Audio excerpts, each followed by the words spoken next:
Math में कल हम लोग प्रश्नावली 6.3 को शुरू किए थे, जिसमें हम लोग पढ़े थे समरूपता के 5 नियमों को। समरूपता के 5 नियमों को, जिसमें हमने पढ़ा था एस एस एस, ए, तीसरा ए, ठीक है ना। चौथा पढ़े थे ऐसे, और पांचवा पढ़े थे ए एस। ये पांचों नियमों को हम लोग कल पढ़े। अब उसी के आधार पर ये पूरा चैप्टर हम लोग बनाएंगे। आइए इसके पहले सवाल को समझते हैं। पहला सवाल कह रहा है, बताइए कि आकृति 6.34 में दिए त्रिभुजों के युग्मों में से, युग्म मतलब जोड़ा होता है, युग्म मतलब क्या होता है, मतलब दो को त्रिभुज देगा हर सवाल में। कई गो त्रिभुज, कौन कौन से युग्म समरूप है। आपको बताना है कि कौन कौन समरूप है और कौन कौन समरूप नहीं है। उस समरूपता कसौटी को लिखिए।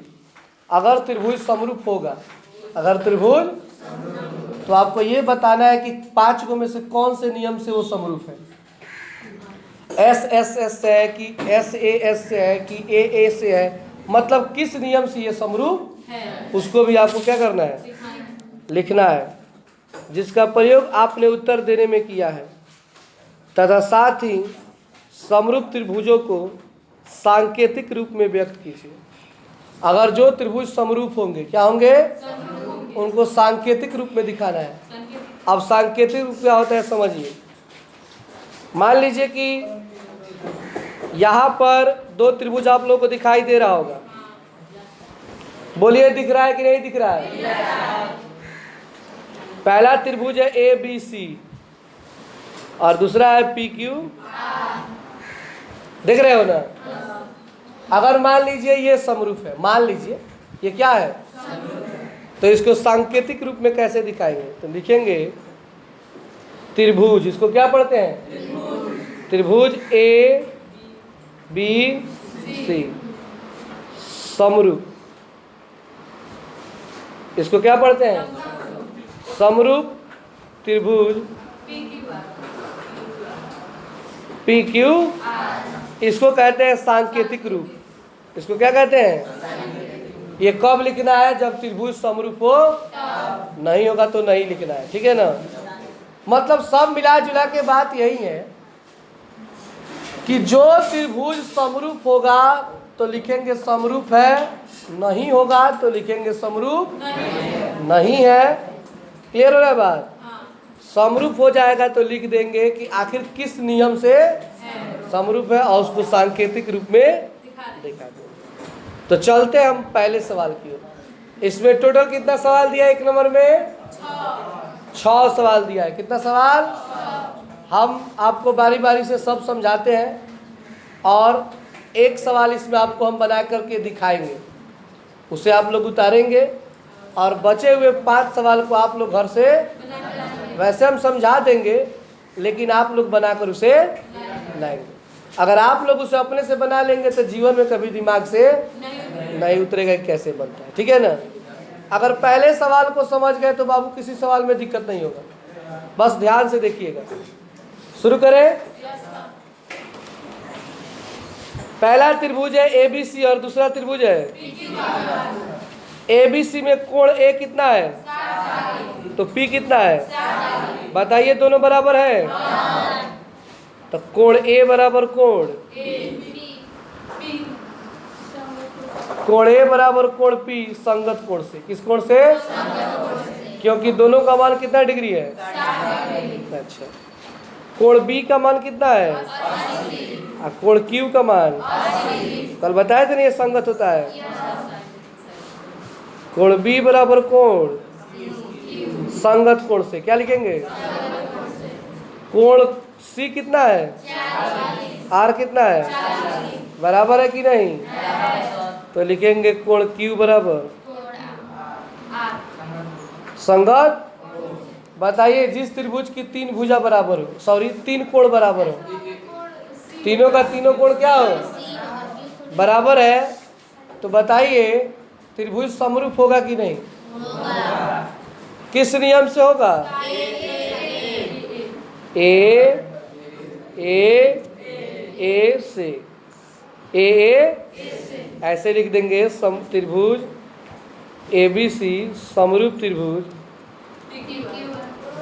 इसको ऐसे घेर देंगे। इसको क्या करेंगे? सवाल बन गया। भारी है? बन जाएगा। तो चलिए इस सवाल को हम बना देते हैं, आप लोग उतार लीजिए, और उसके बाद इसी के आधार पर हम सब समझा देते हैं। और समझा देंगे तो आप लोग घर से बना करके लाएंगे, ठीक है ना?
तो ये आपका सवाल बन गया।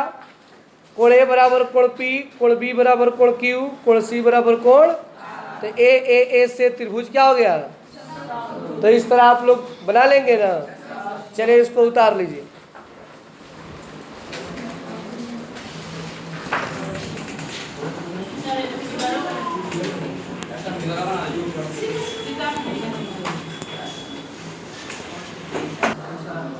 आइए अब हम लोग 2 नंबर सवाल को समझते हैं। एक त्रिभुज है ABC, क्या है? और एक है PQ। अब देखिए, कोण A और कोण P कुछ दिया है क्या? इसमें कोण दिया ही नहीं है। कोण तो भुजा दिया है ना। देखिए, ये है इसका लंब, तो ये इसका लंब है। ये है इसका आधार, तो ये इसका कोण है, तो ये इसका। चलिए चेक करते हैं। लंब का मान कितना है? तो इसके लंब का मान कितना है? 5। आपको त्रिकोणमिति में बताया गया है कि कोई ज़रूरी नहीं है कि यही लंब होगा, लंब ये भी हो सकता है। अगर ये लंब होगा तो ये आधार होगा, ये लंब होगा तो ये क्या होगा? अगर ये लंब होगा तो ये अपने मानने के ऊपर होता है। तो मान लीजिए इसका लंब हम मान लेते हैं 2, क्या? तो 2 का दुगुना 4। 2 का दुगुना कितना होता है?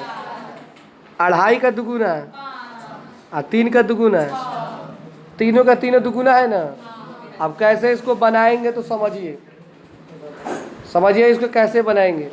लिखेंगे त्रिभुज ABC और त्रिभुज PQR में।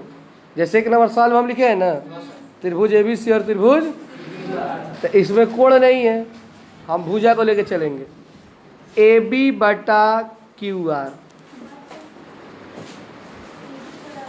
AB बटा QR। कहने का अर्थ है कि आप सोचेंगे कि AB के बराबर करें। देखिए AB का मान 2 है और QR का मान 4, तो बराबर है क्या? ये समान अनुपात में है। क्या है? तो देखिए समान अनुपात कैसे दिखाएंगे? AB बटा, अब इधर से BC बटा PR, BC बटा, सब सवाल अलग अलग टाइप का है। AC बटा सबका मान रखते हैं। AB का मान 2 और QR का मान, BC का मान 2.5 मतलब 2.5, इसका मान 5। फिर से AC का मान और PQ का मान कटाएंगे। 2 एकम 2, 2 दूना 1 बटा, 2.5 एकम 2.5, 2.5 दूना 1 बटा, 3 एकम 3, 3 दूना। बताइए तीनों 1 बटा 2 आ रहा है। यानी इनकी तीनों संगत भुजाएं समान अनुपात में हैं। तो भुजा से कि कोण से? तो लिखेंगे एस एस एस से त्रिभुज समरूप है। त्रिभुज बना लीजिएगा, बना के लाइएगा ना, इसे उतारना नहीं ना पड़ेगा। ठीक है, आइए तब 3 नंबर समझते हैं। अब आइए 3 नंबर समझते हैं। जिस तरह 2 नंबर बना है ना, उसी तरह एक त्रिभुज है L M P, L M D E F. देखो तरीका क्या है, मान लो यहाँ है 2, क्या है? तो खोजो इसमें 2 का दुगुना कहीं 4 है जी। तो इसके बटा में ये होगा, इसके बटा में तो ये होगा 2 बटा, अच्छा 3 के बटा, तो 3 का दुगुना कोई है? 3 बटा, 2.7 का दुगुना कोई है? 2.5 का दुगुना 5 होगा, लेकिन यहाँ पर क्या दिया है? मैच कर रहा है। ये तो दोनों कट के 1/2 हो जाएगा, लेकिन ये कटेगा, इसलिए ये दोनों बराबर, लेकिन ये बराबर, तो कहेंगे यह समरूप नहीं है। क्या कहेंगे? डायरेक्ट लिख देंगे यह समरूप।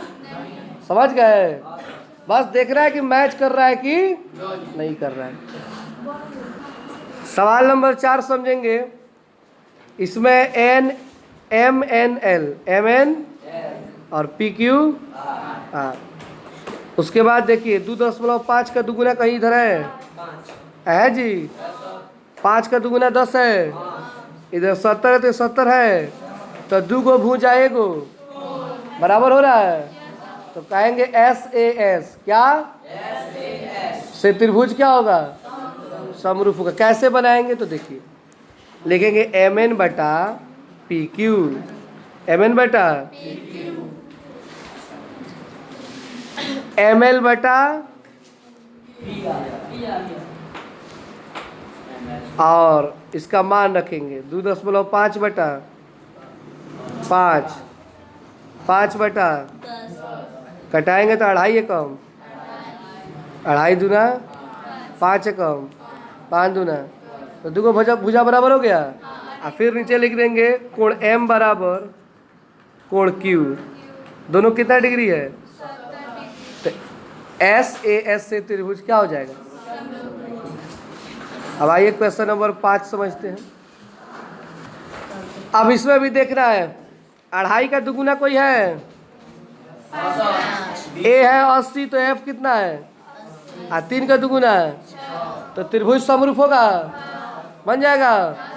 और लास्ट है, देख लीजिए, एगो 70 है, इधर कहीं 70 है, 80 है तो इधर 80 है, एगो का कोण बराबर है। ध्यान दीजिएगा ये समरूप है। अब कैसे, ये थोड़ा दिमाग लगाने वाला है। त्रिभुज के तीनों कोणों का योग 180 डिग्री होता है। कितना होता है? इतना पता है ना? तो बताइए, एगो कोण है 70, एगो है, तो तीसरा कितना होगा? 70 को 80 को होता है 150, कितना होता है? 180 में से 150 कितना डिग्री आएगा? तो यहाँ पे 30 डिग्री नहीं हो जाएगा? बोलिए, यहाँ पे 30 होगा, यहाँ पे क्योंकि 80 या 30 110, 180 में से 110 घटाएंगे तो अब देखोगे बराबर हो गया।